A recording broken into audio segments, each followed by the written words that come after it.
How are you? Welcome to SST की पाठशाला। और आज हम लोग डिस्कस करने वाले हैं आपका क्लास 10 लास्ट चैप्टर है, चैप्टर 4 इस साल के पोर्शन से इकोनॉमिक्स का।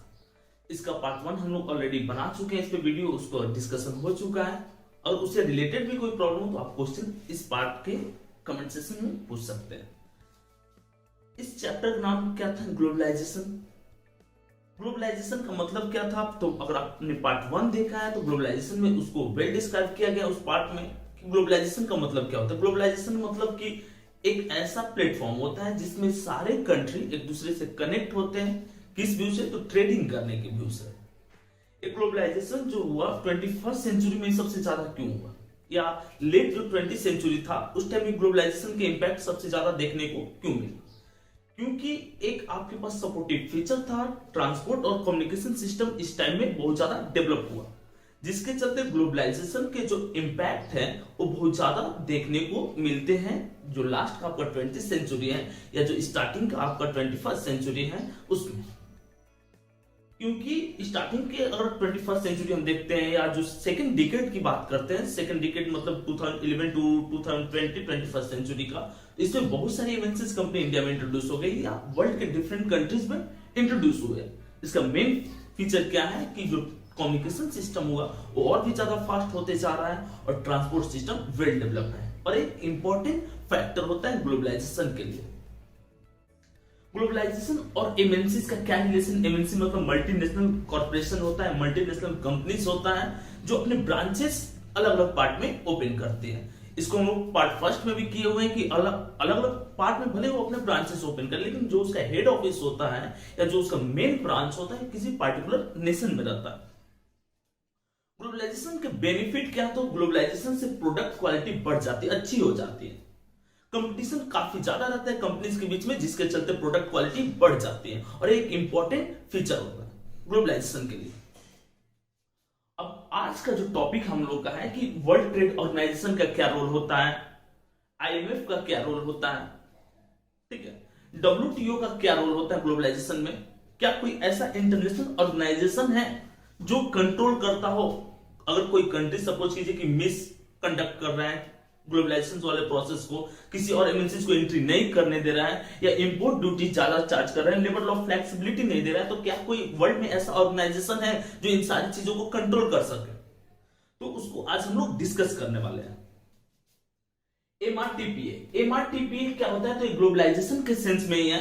It stand for monopolies and restrictive trade products act. याद रख लीजिए, monopoly restrictive trade product act.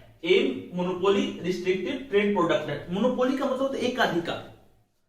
अच्छा, किसी भी कंपनी को तो हम ऐसा नहीं कि ब्रिटिश टाइम पीरियड में है कि किसी भी कंपनी को एकाधिकार मोनोपोली दे देंगे, तो किसी भी कंपनी के पास मोनोपोली नहीं होता है। कोई भी कंपनी अपने गुड्स को किसी भी कंट्री में सेल कर सकती है। ये डब्ल्यूटीओ का एक इंपॉर्टेंट पॉइंट होता है। रिस्ट्रिक्टिव, याद रख लीजिए, and restrictive trade practices act.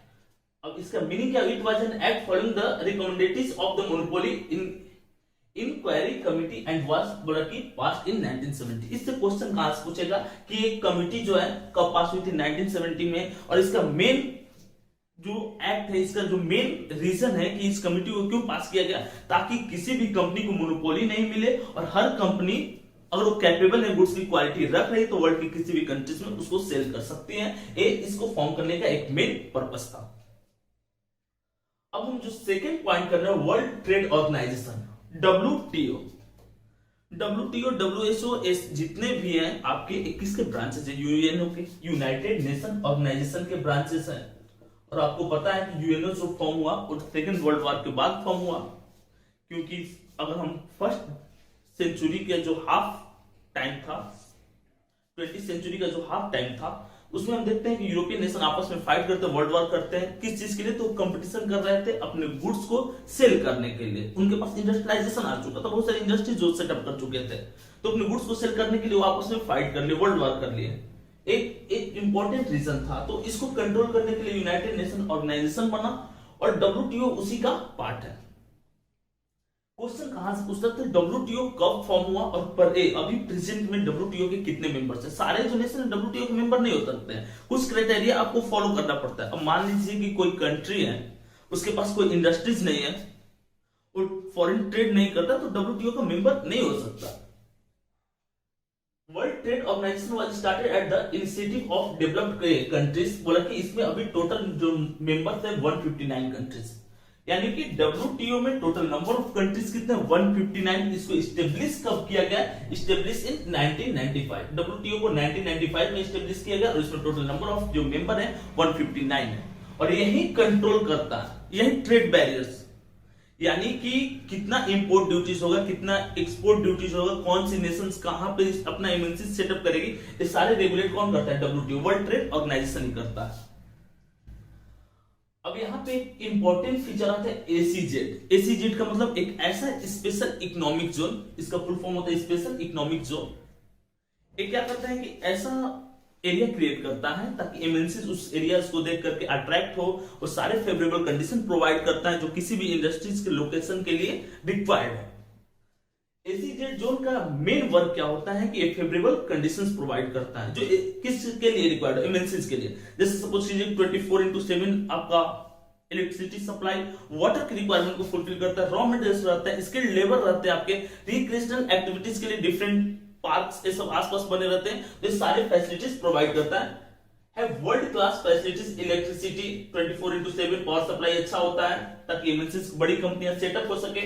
Telecommunication, communication systems यहाँ पे फास्ट होता है। ऐसी जगह पे एक कंपनी सेटअप नहीं होती है जहां पे कम्युनिकेशन सिस्टम, जहां पे इंटरनेट ही ना हो, तो ये सारी रिक्वायरमेंट्स उसके। Broadband, internet, roads, transport, storage. Roads और ट्रांसपोर्ट क्यों चाहिए? ताकि वो रॉ मटेरियल्स को ला सके। स्टोरेज एंड रिक्रिएशनल फैसिलिटीज की गुड्स अगर बन रहे तो उसको स्टोर कर सके।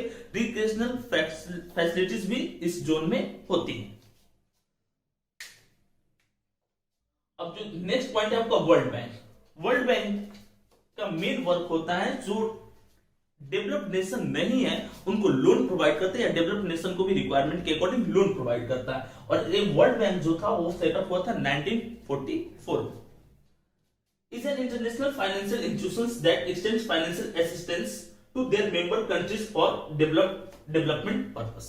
यानी कि किसी भी कंट्री को अगर डेवलपमेंट करना है, उसकी रिक्वायरमेंट है, तो ये उसको लोन प्रोवाइड करता है ताकि वो डिफरेंट डेवलपमेंट एक्टिविटीज कर ले। अब मान लीजिए कि वर्ल्ड बैंक आपको इसलिए, आप एक नेशन है तो आपको इसलिए लोन नहीं देगा कि आप बगल वाले कंट्री पे न्यूक्लियर पावर बम क्या कीजिए, गिरा दीजिए। तो डेवलपमेंट के लिए अगर आप चाह रहे हैं तो आपको वर्ल्ड बैंक लोन देगा, लेकिन उसके लिए क्या रिक्वायरमेंट है कि आप उसके मेंबर रहिए। ठीक है। एक्सपोर्ट क्वार्टर्स और इंपोर्ट क्वार्टर्स का होता है, क्या होता है इधर देखते हैं। एक्सपोर्ट क्वार्टर्स का मतलब होता है एक्सपोर्ट का मतलब कि अगर आप अपने यहां गुड्स बना रहे हैं, अपने नेशन में गुड्स बना रहे हैं, तो इसको अगर किसी और नेशन में भेजना चाह रहे हैं तो ये एक्सपोर्ट होता है। और इंपोर्ट का मतलब किसी और नेशन के गुड्स को अपने नेशन में मंगाना चाह रहे हैं तो होता है इंपोर्ट। तो एक्सपोर्ट कोटा होता है, it means the fixing of the maximum quality of a commodity that can be exported during a year. एक साल में कितना आप एक्सपोर्ट किए हैं ये आपको एक्सपोर्ट कोटाज के थ्रू पता चलता है। और क्वालिटी, अब ऐसा नहीं कि आप मतलब जिसकी कोई रिक्वायरमेंट नहीं, ऐसे गुड्स को आप सेल कर रहे हैं फॉरेन कंट्री को, कोई परचेस भी नहीं करेगा। तो क्वालिटी ऑफ गुड्स 1 ईयर में कितना एक्सपोर्ट की एक्सपोर्ट कोटाज के थ्रू पता चलता है। और इंपोर्ट कोटाज को क्या होता है कि 1 ईयर में आपने क्वालिटी ऑफ गुड्स कितना इंपोर्ट किए हैं, इंपोर्ट कोटाज के थ्रू पता चलता है। 1 मार्क डिफिनेशंस में भी आता है, डिफाइन करने के लिए आ सकता है, तो आप इजिली लिख सकते हैं इसको। अब जो नेक्स्ट पॉइंट हम लोग का है world trade organization. World trade organization WTO, जो कि हम लोग यहाँ पे जिक्र कर चुके हैं। It is only a global organization dealing with the rules of trade between nations. ये क्या करता है? तो rules of trade between nations, ये दो नेशंस के बीच में ट्रेड के रूल्स को बनाता है। जैसे कि स्कूल का रूल्स होता है कि आप इस चीज को ब्रेक नहीं कर सकते, तो दो नेशन के बीच में जो ट्रेड का रूल होता है, व्यापार का जो रूल होता है, वो कौन सेटअप करता है? WTO, world trade organization setup करता है। और कोई भी कंट्री जो इसके मेंबर हैं इस रूल को ब्रेक नहीं करेंगे, नहीं तो उनको ट्रेड करने में बहुत ज्यादा प्रॉब्लम होगी। IMF का फुल फॉर्म क्या होता है? IMF कब सेटअप किया गया? IMF में नंबर ऑफ कंट्रीज कितने हैं? इंटरनेशनल मॉनेटरी फंड, इसमें टोटल नंबर ऑफ जो कंट्रीज है 189 मेंबर्स हैं। इंटरनेशनल मॉनेटरी फंड, और इसमें टोटल नंबर ऑफ कंट्रीज की बात करें तो 189 है, और ये एस्टेब्लिश हुआ था मार्च 1986 को। आईएमएफ मार्च 1986 को सेटअप हुआ था। टोटल नंबर ऑफ कंट्रीज जो 189 है। फुल फॉर्म होता है इंटरनेशनल मॉनेटरी फंड। तो इस तरह से जो आपका एक पार्ट रहा ग्लोबलाइजेशन का, जो पार्ट 2 रहा, इस टोटल जो पॉइंट है वो डिस्कस कर लिए हम लोग। अब कुछ क्वेश्चंस को देखेंगे, जैसे कि describe the impact of globalization on Indian economy with example. तो पॉइंट हम लोग डिस्कस करते हैं, एक क्वेश्चन कर देते हैं कि क्या इंपैक्ट रहा ग्लोबलाइजेशन का इंडियन इकोनॉमी पे। अगर किसी भी कंट्री पे ग्लोबलाइजेशन का आपको इंपैक्ट जानना है तो आपको रोल ऑफ एमएनसीज कंपनी का क्या रोल है उसको जानेंगे। ग्लोबलाइजेशन का किसी भी नेशन, इंडिया की ही नहीं बात करें, किसी भी नेशन पे क्या हो सकता है इंपैक्ट, तो उस पे उस नेशन को product, different varieties of product मिलते हैं, क्वालिटी ऑफ प्रोडक्ट मिलते हैं। सेकंड पॉइंट की उस नेशन को एमएनसीज, उस नेशन में एमएनसीज कंपनी सेटअप होती हैं। उस एमएनसीज कंपनी को सेटअप करने के लिए जो गवर्नमेंट है एसईजेड जोन बनाते हैं, जिससे वो टोटल जो आपका एरिया वो डेवलप हो जाता है। सपोज कीजिए किसी एक ऐसे मतलब ऐसा एरिया जहां पे हम कोई भी चीज सेटअप नहीं किए, जैसे जंगल टाइप का एरिया हो या नॉर्मल प्लेन्स हो, लेकिन कोई भी इकोनॉमिकल एक्टिविटी हम वहां पे नहीं करें, तो गवर्नमेंट वहां पे एसईजेड जोन बनाना चाह रही है, तो इलेक्ट्रिसिटी सप्लाई देगी, रोड, इंटरनेट, ये सारी सुविधाएं देगी।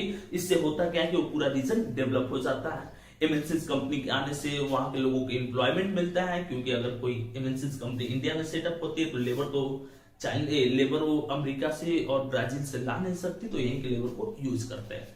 इसका मतलब क्या हुआ कि इससे एम्प्लॉयमेंट जनरेशन का एक बड़ा ऑप्शन मिलता है उस नेशन को, और इसका एक बड़ा जो फैसिलिटीज है, अगर उसको एक भी एम्प्लॉयमेंट जनरेशन मिलता है तो उसका जो कंट्री का जीडीपी और जीएनपी है वो आपका अपलिफ्ट हो जाएगा। जैसे कि सेकंड पार्ट में हम लोग जो फर्स्ट पार्ट है इसका उसमें किए हुए थे कि अगर एमएनसीज कंपनी, एक एग्जांपल था कि फोर्ड इंडिया में चेन्नई में आके सेटअप हुई, तो 77,000 को उसने जो कार था इंडिया में सेल किया और 77,000 अफ्रीकन नेशंस को वो बेच दिया। तो 77,000 ये इंडिया में बनकर के अफ्रीकन नेशंस को जो कार गए, तो उस पर भी इंडियन गवर्नमेंट को कुछ टैक्स मिला, जिससे आपके जीडीपी में हेल्प होगा। वहां के जो जिस रीजन में सेटअप किया गया था वो रीजन वेल डेवलप हो गया, वहां के लोग स्किल्ड हो गए, मशीन कोऑपरेट करना सीख गए। तो एक बहुत ही बड़ा मेजर फैक्टर्स होता है ग्लोबलाइजेशन के आने के बाद कंट्री के डेवलपमेंट में, किसी भी नेशन, इंडिया ने किसी भी नेशन।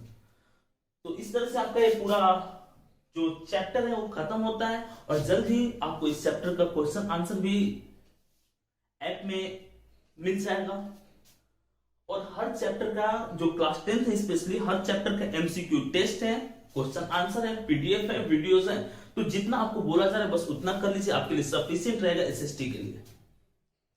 इसके बाद भी इस टॉपिक में या एसएसटी के किसी भी टॉपिक में क्लास 6 to 12 आपको डाउट है तो आप कमेंट करके पूछ सकते हैं, ठीक है, या आप इंस्टा पे मैसेज कर सकते हैं, टेलीग्राम चैनल को ज्वाइन कर सकते हैं। और एक बार एसएसटी को और भी इंटरेस्टिंग बनाने के लिए आप ऐप को जरूर डाउनलोड करें। मिलते हैं नेक्स्ट वीडियो के साथ।